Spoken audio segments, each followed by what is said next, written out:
नमस्कार दोस्तों, नए साल का अभी आगाज हुआ ही नहीं था कि देश में 3 प्रोटेस्ट चरम सीमा पर हैं। फार्मर प्रोटेस्ट, लद्दाख प्रोटेस्ट और आप प्रोटेस्ट।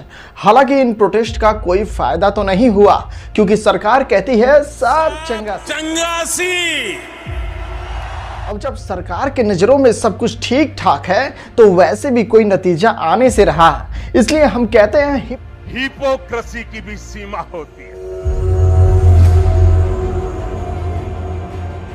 फार्मर प्रोटेस्ट की सीधी सी मांग थी कि एमएसपी को लीगल लॉ बनाया जाए, लेकिन सरकार कहती है जब तक मोदी जिंदा है उनकी दाल गलने वाली नहीं है।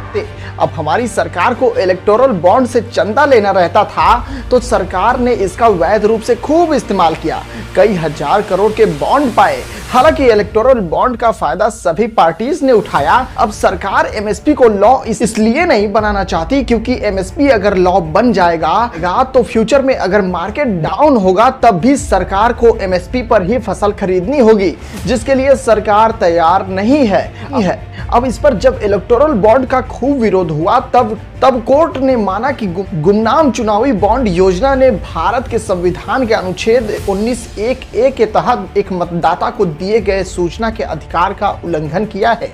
इसलिए कोर्ट ने इलेक्टोरल बॉन्ड को असंवैधानिक करार ठहरा दिया है।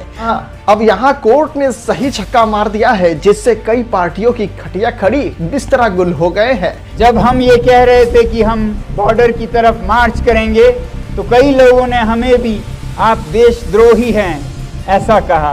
हम आह भी भर लें तो हो जाते हैं बदनाम, वो कत्ल भी करें तो चर्चा नहीं होता।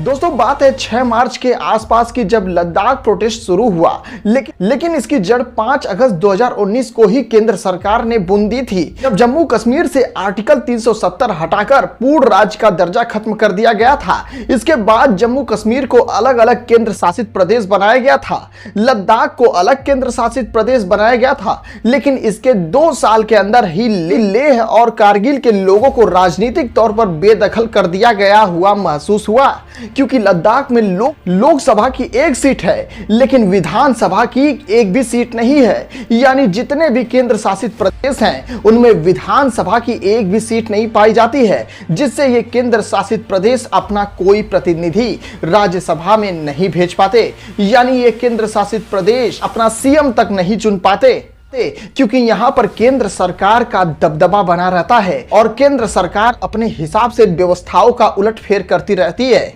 केंद्र के खिलाफ लद्दाख के ट्राइब्स आवाज उठा रहे हैं कि लद्दाख को आर्टिकल 244 के 6 शेड्यूल में डाला जाए, जिससे लद्दाख को राज्य का दर्जा मिल जाए और यहाँ की प्रकृति का संरक्षण यहाँ के लोग अपने ढंग से कर पाए। लेकिन यहाँ अभी सरकार अब चंगासी बोलकर मामले को मंजूरी देने से इनकार कर दी।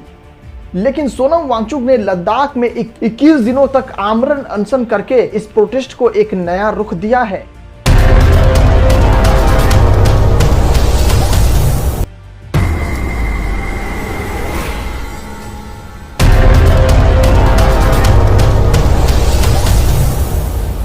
इक्कीस मार्च की बात है जब दिल्ली के मुख्यमंत्री और आप नेता अरविंद केजरीवाल को ईडी ने उनके आधिकारिक आवास से उन्हें गिरफ्तार कर लिया था।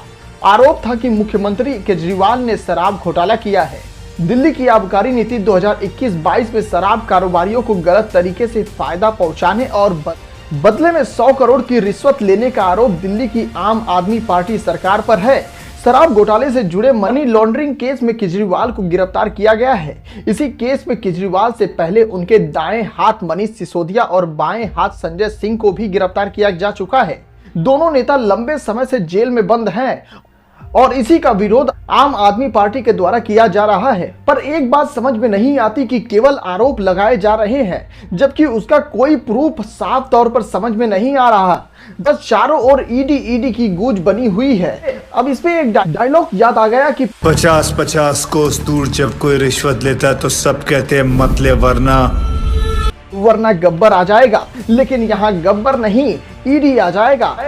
बाकी आपको क्या लगता है कि सरकार किसानों और लद्दाख के लोगों और आम आदमी पार्टी के साथ सही कर रही है या नहीं? कमेंट बॉक्स में जरूर बताएं। धन्यवाद।